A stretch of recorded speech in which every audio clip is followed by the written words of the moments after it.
राज्य सरकारतर्फे LBT tax विभाग बंद करण्याचे निर्णय घेण्याचं स्वागत व्यापाऱ्यांकडून करण्यात आलं होतं। पण सध्या महापालिका एलबीटी विभागाने 3200 कोटीचा उर्वरित टॅक्स व्यापाऱ्यांवर असल्याचा दावा केला आहे। त्याकरिता एलबीटी विभागाला बंद न करता 1 वर्षाचे एक्सटेन्शन देण्यात यावे असा प्रयत्न महापालिका एलबीटी विभागातर्फे करण्यात येणार असल्याचे संकेत व्यापाऱ्यांना दिसू येत आहे। व्यापारी सड़क पे उतरने से पीछे नहीं हटता है। व्यापारी ने मन पे लिया तो जब तक अपना उद्देश्य हासिल नहीं करता है तब तक एजिटेट करता है। मुझे ऐसा लगता है कि एक्सटेंशन बिल्कुल नहीं होना चाहिए, क्योंकि एक टैक्स चले गया और राज्य सरकार ने उस समय भी डिसीजन लिया था हटाने का और अब इसको परमानेंट खत्म किया है। ये बिल्कुल वापस लागू नहीं होना चाहिए।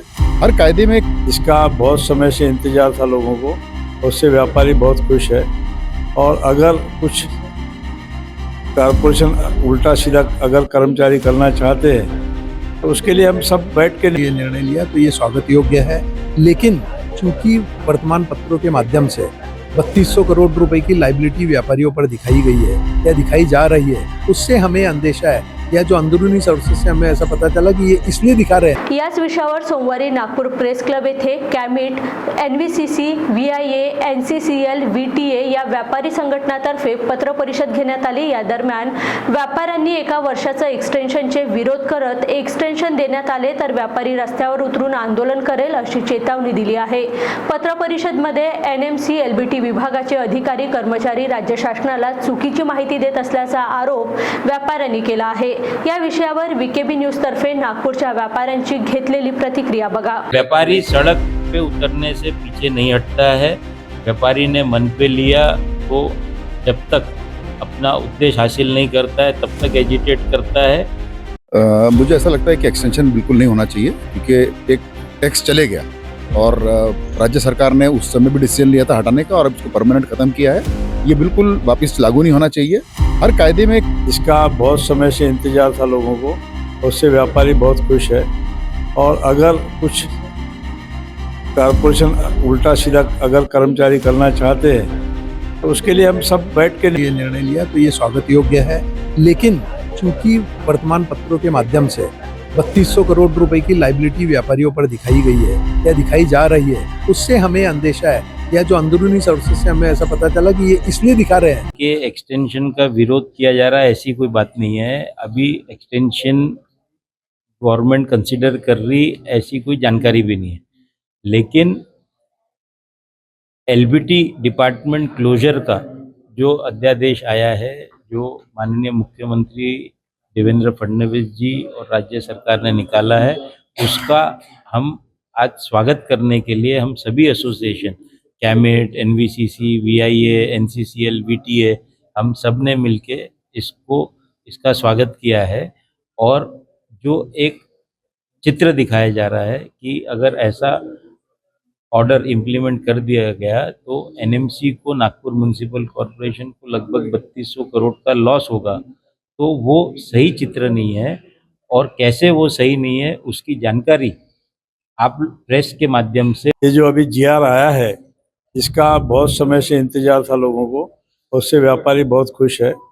और अगर कुछ कारपोरेशन उल्टा सीधा अगर कर्मचारी करना चाहते हैं तो उसके लिए हम सब बैठ के निर्णय लेंगे और विरोध करेंगे उसको। मुझे ऐसा लगता है कि एक्सटेंशन बिल्कुल नहीं होना चाहिए, क्योंकि एक टैक्स चले गया और राज्य सरकार ने उस समय भी डिसीजन लिया था हटाने का और अब इसको परमानेंट खत्म किया है। ये बिल्कुल वापस लागू नहीं होना चाहिए। हर कायदे में एक नियम है कि आपको कितने साल अपनी किताबें रखनी है। निकल के इसको अभी 8 साल हो रहे हैं, तो अब इसके बाद में 8 साल के बाकी कायदों में भी नियम है कि आप 8 साल के बाद आपको बुक्स नहीं रखनी है, तो वो व्यापारी कब तक इसको संभाल के रखेगा। और जब हमने देख लिया है कि इसके अंदर रिकवरी भी नहीं हो रही है, क्योंकि अगर जेन्युइन रिकवरी होती तो ये कॉर्पोरेशन कोर्ट भी जा सकती थी, अपील भी हो सकती थी, पर ऐसा हो नहीं रहा है, क्योंकि जितने भी जो प्रोजेक्ट्स बने हैं, जितने भी उनके जो प्रोजेक्शंस है वो इनकम्प्लीट है, वो प्रॉपरली बने ही नहीं है।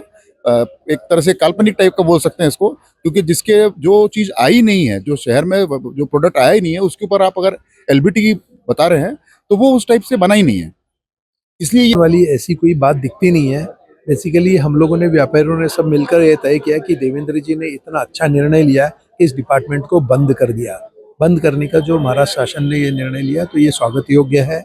लेकिन चूंकि वर्तमान पत्रों के माध्यम से 3200 करोड़ रुपए की लाइबिलिटी व्यापारियों पर दिखाई गई है या दिखाई जा रही है, उससे हमें अंदेशा है, या जो अंदरूनी सोर्सेस से हमें ऐसा पता चला कि ये इसलिए दिखा रहे हैं, ये सच्चाई नहीं है, सच्चाई से परे है, लेकिन दिखा रहे हैं इसलिए कि वो चाहते हैं कि इसका और एक्सटेंशन हो, और अगर ये इस तरीके के एक्सटेंशन देकर बिना कारण व्यापारियों को तंग उसका कि 3200 करोड़ रुपए की लाइबिलिटी हाईली इन्फ्लेटेड है और लगभग 1500 करोड़ की लाइबिलिटी एलबीटी के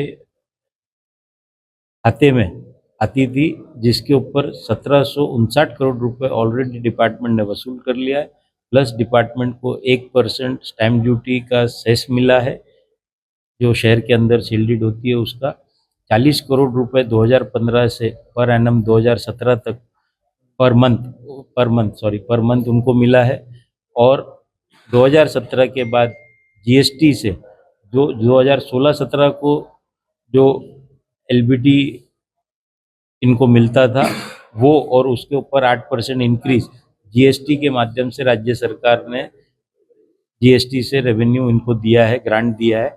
तो कहीं पे भी कॉरपोरेशन का लॉस नहीं है, कॉरपोरेशन ने भरपूर पैसा एलबीटी के खाते में वसूल किया है।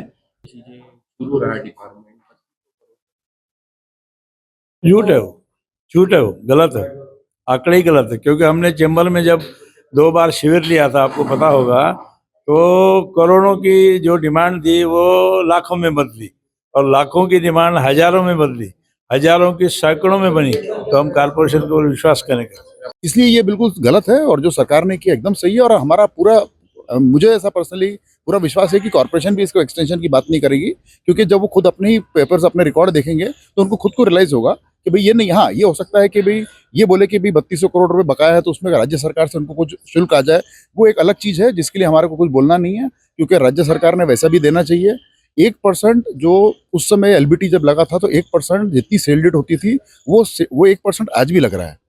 यानी जितनी प्रॉपर्टियां जो लगती है उसे 5% स्टैम्प ड्यूटी है, 1% आपका एलबीटी का सेस है और 1% मेट्रो का है।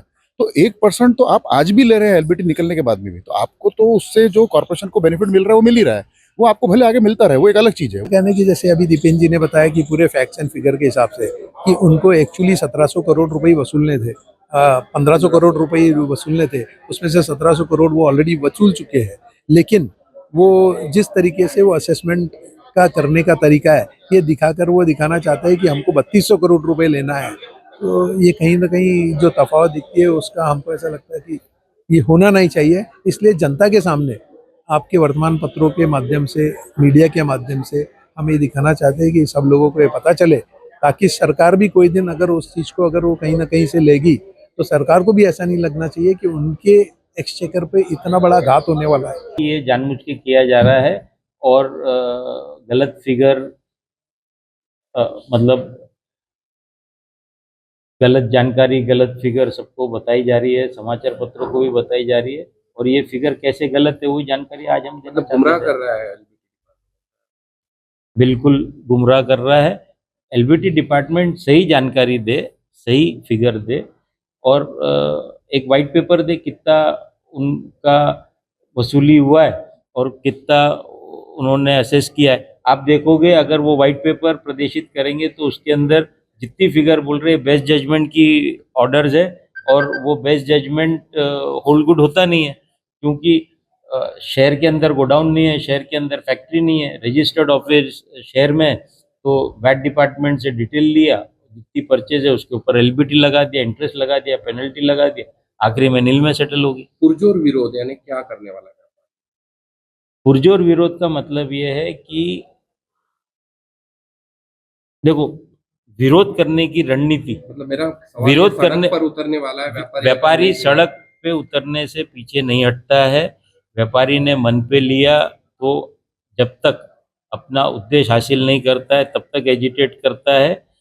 पुरजोर विरोध का मतलब ये है कि अगर ऐसी कोई परिस्थिति हुई तो उसका विरोध किया जाएगा, और हम सभी संगठनाएं, सभी व्यापारी भाई मिलके उसके ऊपर रणनीति तय करेंगे, और विरोध करने की नौबत आई तो किस प्रकार से विरोध किया जाएगा, दुकानें बंद करना हो, कोर्ट में जाना हो या सड़क पे उतरना हो, वो जो भी रणनीति तय होगी उसके हिसाब से आगे का स्टेप लिया जाएगा।